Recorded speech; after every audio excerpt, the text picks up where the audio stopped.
வாழ்க வளமுடன். ஓம் நமச்சிவாய. அனைத்து தமிழ் உள்ளங்களுக்கும் வணக்கம். 60 தமிழ் ஆண்டுகளில் இப்போது பிறக்க இருப்பது குரோதி வருடம். இது 60 ஆண்டுகளில் 38வது வருடம். தற்போது இந்த தமிழ் புத்தாண்டு பிறக்கும் சமயத்தில் மேசத்தில் சூரியன் குரு, கன்னியில் கேது, கும்பத்தில் செவ்வாய் சனி, மீனத்தில் புதன் சுக்கிரன் ராகு என்ற கிரக அமைப்பு காணப்படுகிறது. அதோடு இந்த வருடத்தில் மேசத்தில் இருந்து ரிஷபத்திற்கு குரு பகவான் இடமாறும் இடப்பெயர்ச்சியும் நடக்க இருக்கிறது. ஆண்டின் துவக்கத்தில் மேசராசியில் சஞ்சரிக்கும் குரு பகவான் மே 1, 2024 முதல் ரிஷபராசிக்கு சென்று கன்னி, விருச்சகம், மகரம் ஆகிய ராசிகளை பார்வையிடுகிறார். வருட கிரகங்களில் அதிக வருடம் ஒரு ராசியில் பயணம் செய்யும் கிரகமான சனி பகவான் 29/3/2025 வரை கும்பராசியில் ஆட்சி பலம் பெறுகிறார். மேசம், சிம்மம், விருச்சகத்தை பார்க்கிறார். அதன் பிறகு மீனராசிக்கு செல்லும் சனி பகவான் ரிஷபம், கன்னி, தனுசு ராசியை பார்வையிடுகிறார். வருடம் முழுவதும் மீனராசியில் ராகுவும் கன்னி ராசியில் கேதுவும் சஞ்சரிக்கிறார்கள். இந்த குரோதி ஆண்டில் மேன்மையான பலன் பெறும் ராசிகள் மேசம், கடகம், கன்னி, விருச்சகம், மகரம். ஒவ்வொரு தமிழ் புத்தாண்டு வருடம் பிறக்கும் போது சூரிய பகவான் தனது உச்ச வீடான மேசத்தில் சஞ்சரிப்பார். ஆனால் இந்த குரோதி வருட புத்தாண்டை சிறப்பிக்கும் வகையில் குருவும் மேசராசியில் நிற்கிறார். இது போன்ற கிரக அமைப்பு 12 ஆண்டுகளுக்கு ஒருமுறை மட்டுமே உருவாகும். காலபுருஷ 5ஆம் அதிபதியும் பூர்வ புண்ணியஸ்தான அதிபதியுமான சூரியனுடன் காலபுருஷ 9ஆம் அதிபதி பாக்கியாதிபதியுமான குரு சேருவதால் தர்மம் தலைத்தோங்கும், ஆன்மீக நாட்டம் அதிகரிக்கும், ஆன்மீக ஸ்தலங்கள் புனர் அமைக்கப்படும், தொழில் முனைவோர் ஏற்றம் காண்பர். இந்த வருடம் முழுவதும் நிலவக்கூடிய கோல்சார நிலைகளின் அடிப்படையில் இந்த ஆண்டு நன்மை தீமைகளின் அளவு அவரவர் செயல்களால் கூடவோ குறையவோ கூடிய ஆண்டாக இருக்கும். மக்களிடையே உதவும் மனப்பான்மையும் பக்தி மார்க்கத்தில் நாட்டமும் அதிகரிக்கும். இந்த வருடம் முழுவதும் எல்லோருக்கும் நல்லதே நடக்கவும், நாடும் வீடும் செழிக்கவும் விநாயகர், நரசிம்மர், அனுமன், துர்க்கை ஆகியோரில் விருப்ப தெய்வத்தை கும்பிடுவது நற்பலன் தரும். குல தெய்வத்தையும் இஷ்ட தெய்வத்தையும் மறக்காம கும்பிடுங்க. அவரவரால் ஒரே ஒரு செடியையோ மரத்தையோ வளர்க்க முடியுமானால் அவசியம் தவிர்க்காமல் வளருங்கள். எப்போதும் நல்லதே நினையுங்கள், நல்லதே செய்யுங்கள். குரோதி வருடம் முழுவதும் உங்களுக்கு குறைவில்லா நன்மைகள் கிடைக்கும்.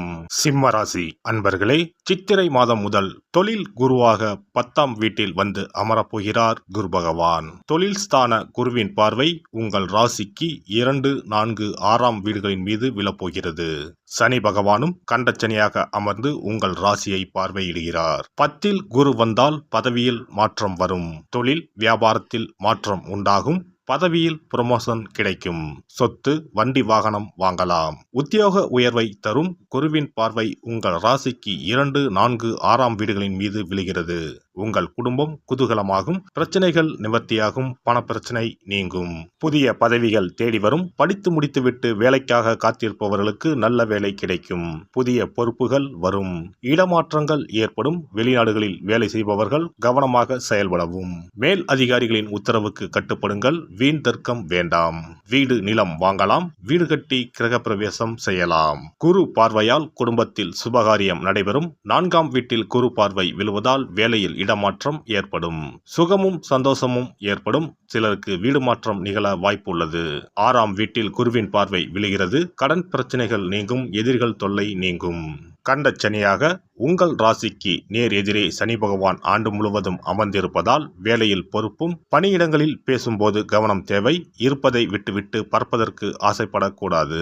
சுபகாரியங்கள் நடக்க சற்று போராட வேண்டியிருக்கும். உடல் ஆரோக்கியத்தில் அதிக கவனம் தேவை. சனி தரும் சசயோகத்தால் செல்வம் வீடு தேடி வரும். உங்கள் செலவுகளை குறைத்து சேமிக்க தொடங்குங்கள். சகோதரர்களிடம் அதிக உரிமை எடுத்துக்கொள்ள வேண்டாம். பிள்ளைகளின் எதிர்காலத்திற்காக கொஞ்சம் சேமிக்க தொடங்குவீர்கள். சிலருக்கு காதல் மலரும். திருமணம் நடைபெறும். நீண்ட நாட்களாக பிரிந்திருந்த தம்பதிகள் குரோதி ஆண்டில் ஒன்று சேருவார்கள். குரோதி ஆண்டு முழுவதும் ராகு பகவான் உங்கள் ராசிக்கு அஷ்டமஸ்தானத்தில் பயணம் செய்வார். தனவாக்கு ஸ்தானத்தில் பயணம் செய்வதால் தடைகளை தாண்டி வெற்றி பெறப் போகிறீர்கள். மனக்கவலைகள் நீங்கும். போட்டிகளை சமாளித்து வெற்றி பெறுவீர்கள். இந்த ஆண்டு முழுவதும் பண விஷயத்தில் வாக்கு கொடுப்பதை தவிர்த்து விடுங்கள்.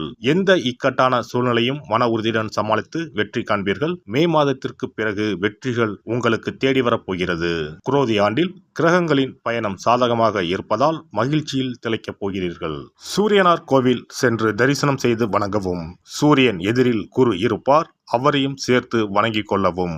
சனி செவ்வாய் சேர்க்கைக்கு ஞாயிற்றுக்கிழமையில் பன்னீர் பூமாலை மற்றும் அகல் விளக்கில் புங்கம் எண்ணெயில் 19 மிளகை மூட்டை கட்டி சிகப்பு நிற திரி கொண்டு தீபம் ஏற்றவும். வருட பிறப்பன்று நாம் செய்யும் செயல்கள் அனைத்தும் அந்த வருடம் முழுவதும் நமது வாழ்க்கையை வளப்படுத்தும் என்பது ஐதீகம். அதனால் இந்த பதிவில் தமிழ் புத்தாண்டாகிய சித்திரை முதல் நாள் என்னென்ன செய்ய வேண்டும், என்ன செய்யக்கூடாது என்பதனை பற்றி தெரிந்து கொள்ளலாம். தமிழ் மாதத்தின் முதல் மாதமான சித்திரையில் தமிழ் புத்தாண்டு தொடங்குகிறது. மா, பலா, வாழை ஆகிய முக்கணிகள், வெற்றிலை, பாக்கு, நகைகள், நெல் முதலான மங்கள பொருட்கள் கொண்ட தட்டை வழிபாட்டறையில் வைத்து அதை புத்தாண்டு அதிகாலையில் காண்பது புனிதமாக கருதப்படுகின்றது. புத்தாண்டு அன்று அதிகாலையில் நீராடி கோலமிட்டு புத்தாடை அணிந்து கோவிலுக்கு சென்று வழிபடுவது நல்லது. அன்றைய தினம் அறுசுவைகளும் இடம்பெற்றிருக்கும் உணவை படைப்பது முறையாகும். அன்றைய நாளில் இனிப்பு, கசப்பு, உப்பு, காரம், துவர்ப்பு, புளிப்பு ஆகிய 6 சுவைகளும் இருக்குமாறு உணவானது அமைவது சிறப்பு. பொதுவாக நல்ல நாட்களில் பாகற்காய் சேர்ப்பது இல்லை. ஆனால் தமிழ் புத்தாண்டு அன்று அத்தனை வகையான சுவைகளும் இடம்பெற்ற படையலை படைப்பது விசேஷம் ஆகும். அனைத்தும் கலந்ததுதான் வாழ்க்கை என்பதை உணர்த்தவே இவ்வாறு அறுசுவை உணவு புத்தாண்டின் தொடக்கத்தில் படைக்கப்படுகிறது. சித்திரை மாத பிறப்பு என்பதால் கோடை காலத்தின் துவக்கத்தில் இருக்கிறோம். கோடை காலத்திற்கு உகந்த தானங்களை எல்லாம் புத்தாண்டின் துவக்கத்தில் செய்வது நல்லது. தோஷங்கள் நீங்கி வாழ்வு மலர உங்களால் முடிந்த அளவிற்கு குடை தானம், செருப்பு தானம், விசிறி தானம் ஆகியவற்றை செய்யலாம். மேலும் நீர்மோர் பந்தல் அமைப்பது, தண்ணீர் பந்தல் அமைப்பது போன்றவற்றை செய்வதால் உங்களுடைய கர்மாக்கள் அனைத்தும் தீரும். பறவைகளுக்கு, விலங்குகளுக்கு வீட்டின் வாசலில் தண்ணீர் வைப்பதும் சிறப்பு. தமிழ் புத்தாண்டு அன்று இறை வழிபாடுகளில் ஈடுபடுவதும் உங்களை மென்மேலும் வளரச் செய்யும். இளநீர், நுங்கு, விளாம்பழம், தர்பூசணி போன்ற குளிர்ச்சி மிகுந்த பழங்களை வாங்கி தானம் செய்வதும் நீங்கள் சாப்பிடுவதும் மிகவும் நல்லது. தமிழ் புத்தாண்டு அன்று தங்கம் அல்லது வெள்ளி நகைகளை வாங்குவது மென்மேலும் அவைகள் பெருகச் செய்யும். அதுபோல கல்லுப்பு, மஞ்சள், குங்குமம், வெற்றிலைப்பாக்கு, பழம் ஆகிய மங்கள பொருட்களை வாங்குவதும் குடும்பத்தில் மென்மேலும் லட்சுமி கடாட்சத்தை உண்டு செய்யும். அசைவம் சாப்பிடுவது, நகம் வெட்டுவது, முகச்சவரம் செய்வது, முடி வெட்டுவது போன்ற செயல்களை இந்நாளில் கட்டாயம் செய்யவே கூடாது. வீட்டில் இருக்கும் ஒட்டடைகளை அகற்றக்கூடாது. வீட்டில் சேகரித்து வைக்கும் குப்பைகளை வெளியில் கொட்டக்கூடாது. புதிய பொருட்களை வாங்கலாம், ஆனால் வீட்டில் உள்ள பொருட்களை அன்றைய தினம் யாருக்கும் கொடுக்க கூடாது. மேலும் யாருக்கும் கடன் கொடுக்க கூடாது, கடன் வாங்கவும் கூடாது. தமிழ் புத்தாண்டில் செய்ய வேண்டியவைகளை செய்து, செய்ய தவிர்க்க வேண்டியவைகளை தவிர்த்து வளமாக வாழ தமிழ் அன்னையை வணங்குவது சிறப்பு. எல்லாம் வல்ல இறையருளால் நீங்களும் உங்கள் அன்பு குடும்பமும் உடல் நலம், நீலாயுள், நிறை செல்வம், உயர் புகழ், மெய்ஞானம் ஓங்கி வாழ்க வளமுடன். இந்த வீடியோ பதிவு உங்களுக்கு பிடித்திருந்தால் லைக் பண்ணுங்க, கமெண்ட் பண்ணுங்க, ஷேர் பண்ணுங்க, மறக்காம சப்ஸ்கிரைப் பண்ணுங்க, பக்கத்துல இருக்கிற பெல் பட்டனை கிளிக் பண்ணுங்க. நன்றி, வணக்கம். ஓம் நமச்சிவாய, சிவாய நம.